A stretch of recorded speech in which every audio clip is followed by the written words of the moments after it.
Emily Chebet, Citizen TV. A total of 115 people have been killed across the country in demonstrations since last year.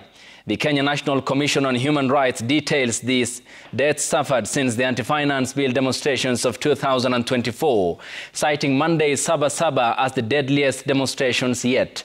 32 people were killed during the Saba Saba anniversary, making it the highest tally of deaths in one day. Brenda Wanga puts these numbers into context in the following report. When clinging to faith is all a family in Kutu's Kirinyaga can do, seeking some solace as they try to understand what has befallen them. One of their own has been taken away from them prematurely, they say.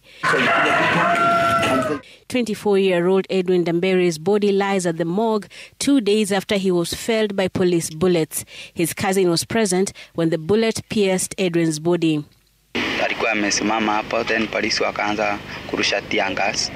Sisi tukaanza kurudi nyuma, lakini ya kurudi. Then kuna polisi mama mkubwa niliona alikuwa ame-aim na nia alishoot. Risasi ikapata Edwin kwa kichwa, ikaingilia hapa mbele kando, ikatokea katikati.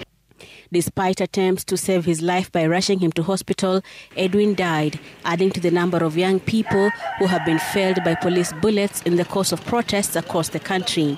This year alone, and in the span of 1 month, tens of people have been killed as they participated in the protests.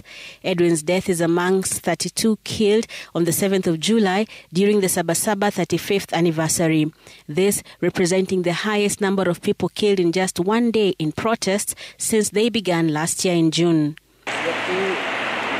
The protests this year began with the death of teacher Albert Ojwang while in police cells. That murder enraged the country's youth, who took to the streets demanding accountability.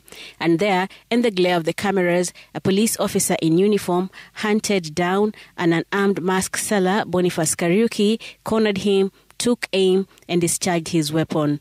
Kariuki lost the battle for his life nearly a week later. On the anniversary of the first anti-government protests, security officers deployed across various parts of the country were again facing criticism over the amount of force they used to ostensibly keep law and order. When the air had cleared of tear gas, 21 lives had been lost across the country.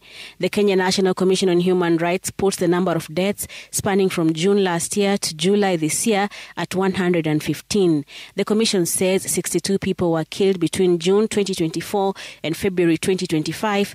21 lives were lost during the June 25th, 2025 protests, while 32 were killed on Monday during the Saba Saba commemoration. Angwa kurudi nimengoja mtoto, nikapigiwa simu, angalia watoto, maisha ni mbaya, baba yako nyumbani. Akanipigia simu, angalia watoto wote wako. Mama alimshoot, hakuona maisha huyu, kwani huyo mama ajui uchungu wa mwana. Autopsies conducted on the bodies of the deceased have indicated gunshot wounds and blunt force trauma as the leading causes of these deaths. Over 1,000 Kenyans have also been left injured, with some still nursing injuries from as far back as 2024 from confrontations between them and the law enforcement. Brenda Wanga, Citizen TV.